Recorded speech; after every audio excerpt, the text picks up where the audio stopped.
नमस्ते, ओवरव्यू में आपका स्वागत है।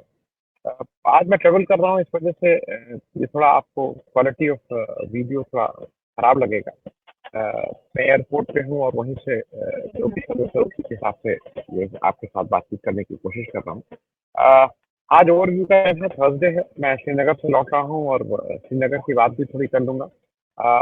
उससे पहले 3 विषय हमेशा की तरह अ, आपातकाल से हम लोग बात नहीं कर पाए थे क्योंकि मैं बहुत ट्रैवल कर रहा था। श्रीनगर के इंटीरियर में गया था, उधर फिर मैं गोवा गया, मुंबई गया। ये सब कुछ ना कुछ अलग-अलग लोगों से मिल रहा था।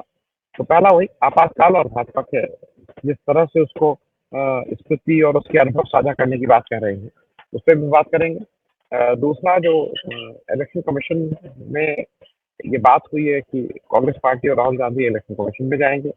वहाँ पे बातचीत करेंगे इलेक्शन को लेके। और तीसरा ईरान इजराइल में और यूएसए इसमें कौन हारा कौन जीता और किसको इसका फायदा हुआ, किसने मुंह की खाई, कौन मुंह के बल गिरा। हमेशा की तरह आपसे आग्रह है चैनल को सब्सक्राइब करें और अगर हो सके तो चैनल की मेंबरशिप भी लें। मेंबरशिप का मतलब हर महीने आपको एक छोटी रकम में सब्सक्रिप्शन के रूप में देनी होती है। और अगर आप हर महीने का कमिटमेंट नहीं करना चाहते हैं तो एक बार एक मुश्त भी आप हमारा आपसे सहयोग कर सकते हैं। तो सबसे पहली बात अ, आपातकाल। आपातकाल दिवस को भाजपा को लगा कि एक बहुत बड़ा इवेंट आ रहा है जिसमें वो किसी भी तरह से इसको भुनाने की कोशिश में थी और एक डिस्क्रेडिट करने की कोशिश में थी पूरे ऑपोजिशन को। अ, पहली चीज तो यह है कि आज अगर भारतीय जनता पार्टी ये सोचती है कि इसके पास लीगेसी है इमरजेंसी से लड़ने की, तो मेरे हिसाब से वो एक अनफाउंड उसका एक मिसप्लेस्ड नोशन है। पहली चीज तो ये हुई कि जब आपातकाल लगा था 1975 में, उसके पहले के रनअप को भी देख लीजिए। जब आपातकाल लगा था उससे पहले एक रनअप में दो दो चीजें मुख्य रूप से हुई थी। एक चीज हुई थी गुजरात में जो एक सरकार आई थी जिसको तो एक बहुत मामूली मामला था। मामूली मामला ये था कि स्टूडेंट्स के इंजीनियरिंग कॉलेज के मेस की फीस बढ़ी थी, डिसकंटेनमेंट था। उस पर एक बड़ा आंदोलन डेवलप हुआ 74 में और फिर वहां की सरकार को इस्तीफा देना पड़ा। कांग्रेस की सरकार थी, सेंटर में मतलब केंद्र में इंदिरा गांधी की सरकार थी, लेकिन मन भावना लोकतांत्रिक रूप से उनकी चुनी हुई सरकार थी, उनका पूरा मैंडेट, लेकिन उनको इस्तीफा देना पड़ा और फिर नया इलेक्शन हुआ। वो एक अलग बात है कि जिस भ्रष्ट मुख्यमंत्री के लिए ये सारा कुछ हुआ था, वो मुख्यमंत्री फिर जनता पार्टी के साथ आके मिल गया था। तो ये इस विषय पे जिसका कम ध्यान है। दूसरा फिर जो बिहार से जयप्रकाश नारायण जी ने जो बात की थी, उसकी भी बात करेंगे। दो तीन चीजों को इसलिए करना आवश्यक है कि इसमें कहीं कोई दो राय नहीं है कि आपातकाल भारत के लोकतंत्र का एक सबसे खराब अध्याय रहा है। मतलब ये खराब अध्याय है। लेकिन उसका एक और पक्ष ये है कि वो सारा कुछ संविधान के दायरे में रह के किया गया था। अगर आज का जो दौर है उसमें अगर आपको ये लगता है कि उस समय की सरकार अगर चाहती तो उस समय भी सीबीआई था, ईडी नहीं था तो उसका कोई और रूप था, उस समय भी पुलिस थी, उस समय भी इनकम टैक्स था। तो क्या ये जो काम आज हो रहा है ये उस समय नहीं हो सकता था? जब आपातकाल लगा तो उसको घोषित रूप से संविधान की एक धारा को ध्यान में रखते हुए आपातकाल लगा। मैं उसके डिटेल्स में नहीं जा रहा हूँ कि उसको कितना उचित था, कितना अनुचित था।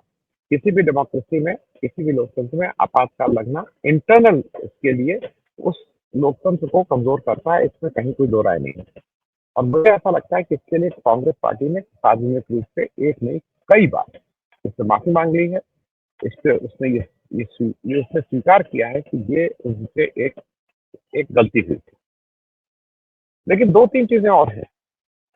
एक चीज ये है कि उससे जो लोग जो उससे परेशान हुए थे वो पॉलिटिकल लोग।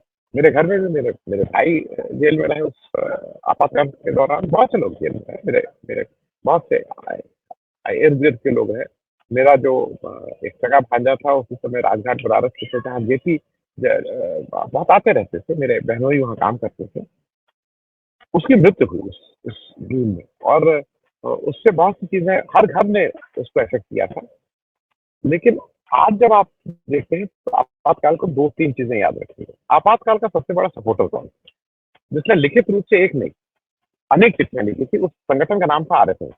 आरएसएस के जो उस समय प्रमुख थे, उन्होंने इंदिरा गांधी को एक नहीं कई चिट्ठियाँ लिखी और ये सब पब्लिक डॉक्यूमेंट में गूगल खुद करके देख लीजिए, मैं उसको रिपीट नहीं कर रहा हूँ। आरएसएस उस आपातकाल का सबसे बड़ा घोषित समर्थक आरएसएस, और आरएसएस को जब इंदिरा गांधी बहुत तवज्जो नहीं दे रही थी, तो अपनी पैरवी करा रहा था विनोबा भावे से। ये सारी चीजें डॉक्यूमेंटेड। तो क्या आज की तारीख में भाजपा अपने मात्र जो संस्था है, उसकी जो पेरेंटल ऑर्गेनाइजेशन है, अपनी माँ को गाली दे रही है, अपने बाप को गाली दे रही है? आपकी संस्था उसकी समर्थ है। आप आज उसको कह रहे हैं कि क्या-क्या उसकी स्मृतियाँ करो, तो उसकी स्मृतियों में तो ये भी याद करिए ना कि आपके जो आरएसएस प्रमुख थे, उन्होंने क्या-क्या चिट्ठी लिखी थी, उसको भी याद कराइए। दूसरी बात ये है कि उस समय के आपातकाल में एक कुछ लोग मिल जाएंगे। देखिए, उसमें 2 पक्ष थे। मेरे ख्याल में आपातकाल का राजनीतिक से ज़्यादा जो संजय गांधी को जिस तरह का रन मिला था फ्रीडम, वो गलत है। मैं आपातकाल से ज़्यादा ये मानता हूँ कि संजय गांधी की जो दखलंदाजी थी सरकार में, वो सब सर्वथा अनुचित थी और शायद उसी का खामियाजा कांग्रेस पार्टी ने भुगता था। लेकिन एक एक उस आपातकाल का एक और पक्ष है। ये सारे लोग एंटी कांग्रेसिज्म के नाम पे, एंटी कांग्रेस के नाम पे उस आपातकाल का विरोध हुआ था। मैं सिर्फ याद के लिए और जानकारी के लिए याद दिला दूं, जब 77 में इमरजेंसी हटी, तो पहली चीज ये है कि इमरजेंसी हटने के बाद जब इंदिरा गांधी ने इलेक्शन कराए, तो वो फ्री एंड फेयर इलेक्शन थे, वो लेवल प्लेइंग फील्ड। उस समय किसी ने नहीं कहा कि यहाँ पे मतलब यहाँ पे कोई धोखाधड़ी हुई, इलेक्शन में इस तरह से किया गया। वो इलेक्शन फेयर फेयर। आज क्या इलेक्शन फेयर फेयर है? आज क्या लेवल प्लेइंग फील्ड है? ये प्रश्नों के जवाब आपको स्वयं देने होंगे।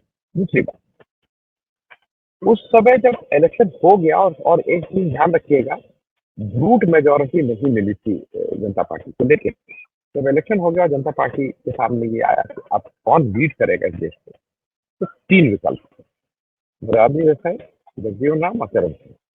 तीनों लोग कौन थे? कांग्रेसी थे ना। तो जनता पार्टी की भी लीडरशिप उन्हीं कांग्रेस में अपना वो तलाश रही। अगर एंटी कांग्रेसिज्म से आप कहते हैं कि वो लगी इमरजेंसी, तो आप भी तो फिर उन्हीं के, आपको अपना नेतृत्व उसी में तलाश रहे थे। वही चरण सिंह, वही जगजीवन राम, वही मोरारजी देसाई, वही कांग्रेस के लोग। और दूसरा एक और वो है कि उस जनता पार्टी का जो नेता बना, उस नेता का नाम था चंद्रशेखर, और उस जनता पार्टी का जो महासचिव बना, उसका नाम था रामकृष्ण हेगड़े, और दोनों कांग्रेस की पैदाइश थी। तो ये आपको अजीब सा नहीं लगता? जिस कांग्रेस से आप कह रहे थे हम लड़ रहे हैं, उसी कांग्रेस में ही आप अपना नेता चुन रहे थे। और वो बात मैं आज इसलिए कह रहा हूँ कि उसका एक रेफरेंस है। कांग्रेस इस देश में एक आंदोलन से निकली हुई पार्टी थी। उसने देश के स्वतंत्रता आंदोलन में उसका बड़ा हस्तक्षेप, और उसी के उसे किया था। अच्छा तो किया था, बुरा किया था, जल्दी था, देर था। लेकिन उसी के सामने जो दूसरा उसका एक संगठन है, जो अपने को, जिसके लिए कहा जाता है ना, जिसने नाखून भी नहीं कटाया, जिसके जिसके नेतृत्व में जिसमें वो है, जिनका एक अलग इतिहास है, उसको आज नहीं दोहराएंगे। उन लोगों का जो आज संगठन आज है, उसमें से आप खुद देख लीजिए उस संगठन में कितने लोग आज बीजेपी में शामिल है। बीजेपी का जो नेतृत्व है, बीजेपी के मुख्यमंत्री हैं, उसमें क्या उस कांग्रेस से आए हुए लोग नहीं है? आज बहुत से कांग्रेस है। मैं अपने भाई की बात करूँ, तो कांग्रेस में आके एमपी बने, वो जनता दल में भी एमपी थे, कांग्रेस में भी आके एमपी बने। मेरा कहना है कि एक बड़ा वर्ग ऐसा है, वो किसी भी पार्टी में, जो कांग्रेस से निकले हुए लोग हैं, किसी को एक धारा थी उस तरह से बात। तो ये बताना कि ये खराब था और ये अच्छा था, तो इस तरह से तो गोधरा भी याद रखा जाएगा। गोधरा के जो दंगे हुए, उसको भी तो याद रखेंगे लोग। मोदी जी, वो भी तो बताइए, आपने गोधरा के दंगे का, आपने जो जो और काम किए हैं इस देश में, नोटबंदी दिवस भी तो याद रखना चाहिए ना। आपने पूरे देश को तहस नहस कर दिया। तो ये बात आपातकाल की विषय है। अब मैं इलेक्शन कमीशन की बात कर लूँ। इलेक्शन कमीशन में जिस, चतुराई नहीं बोलूंगा, जिस तरह से उसने घुटने टेक दिए, और वो पूरी तरह से भाजपा की एक फ्रंटल ऑर्गेनाइजेशन की तरह काम करने लगा है। इलेक्शन कमीशन ने फिर अपने रूल बदले, और रूल ये बदले कि 45 दिन से ज्यादा वो सीसीटीवी फुटेज को नहीं रखती। मैं इस बात को पहले भी कह चुका हूँ, इसलिए उसको रिपीट नहीं कर रहा हूँ। एक एक एक विपक्ष कहता है कि देश में बेईमानी हुई इलेक्शन।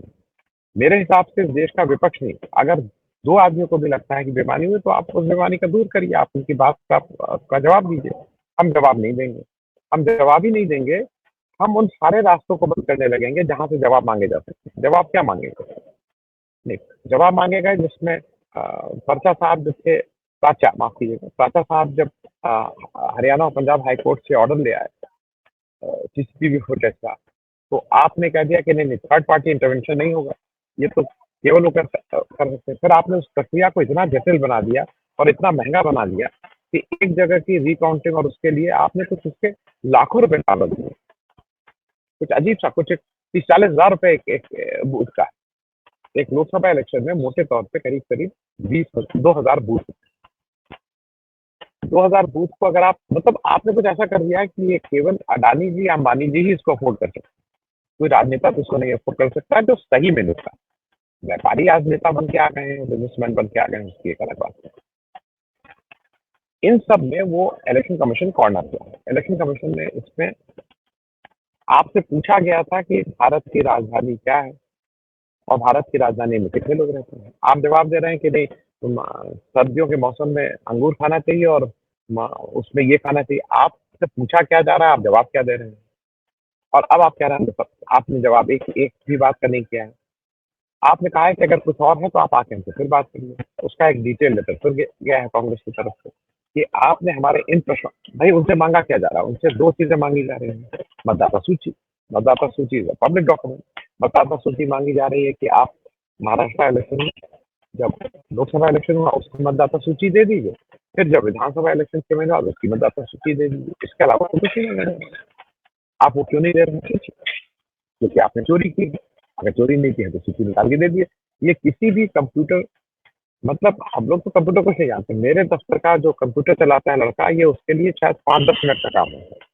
ये 15 मिनट से ज़्यादा का काम नहीं है। Getting a election roll which is already there in digital format, वो सिर्फ निकाल के आपको दे देना है। उसको आपको ये तो कहा नहीं जा रहा है कि आप उसकी हमें प्रिंट कॉपी दीजिए। ये सब डिजिटल कॉपी है।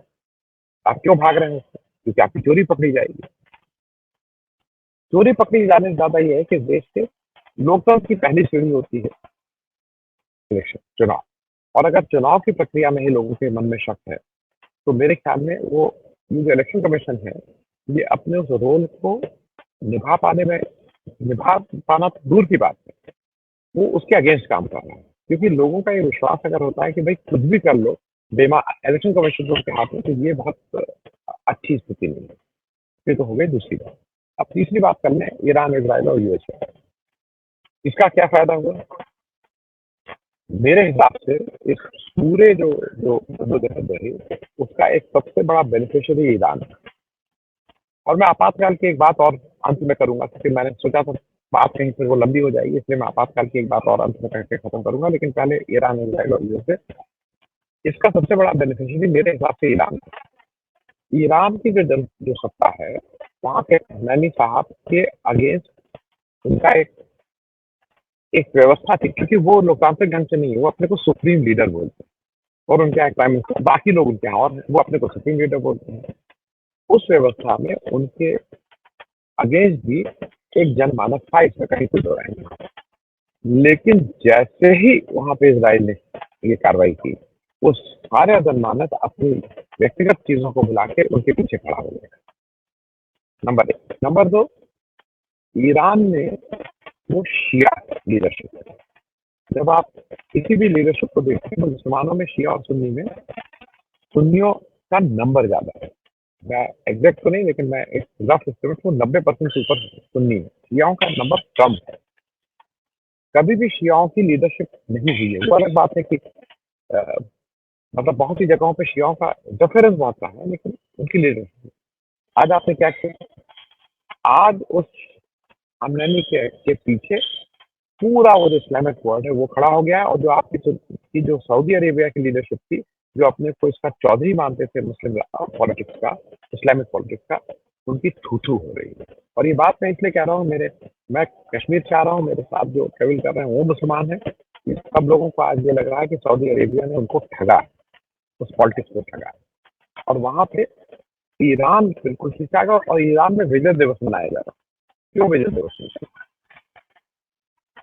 अमेरिका में हम लोगों को पहले लगता था ना कि हमारा वाला बहुत गाली देता है, मालूम नहीं क्या क्या कहता है, मंगलसूत्र भेज देंगे और जर्सी गाय है, लेकिन जो बड़ा वाला है जो वहाँ बैठा हुआ है वो तो गाली, और अंग्रेजी की गाली तो थोड़ा अच्छा लगता है लोगों को, उतना समझ में नहीं आता है तो हंसते रहते हैं लोग उस गाली पे।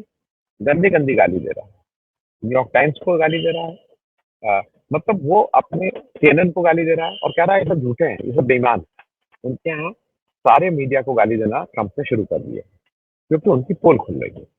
ट्रंप जिस तरह से झूठ पे झूठ, झूठ पे झूठ, झूठ पे झूठ बोलते जा रहे थे कि मैंने ये मार दिया, मैंने वो मार दिया, अब आंकड़े आ गए हैं। अब बिल्कुल साफ ये है, ईरान और ट्रंप, यूएसए ने जो रेड किए, उस रेड के बाद उनके न्यूक्लियर ठिकानों का कुछ दिक्कत नहीं है।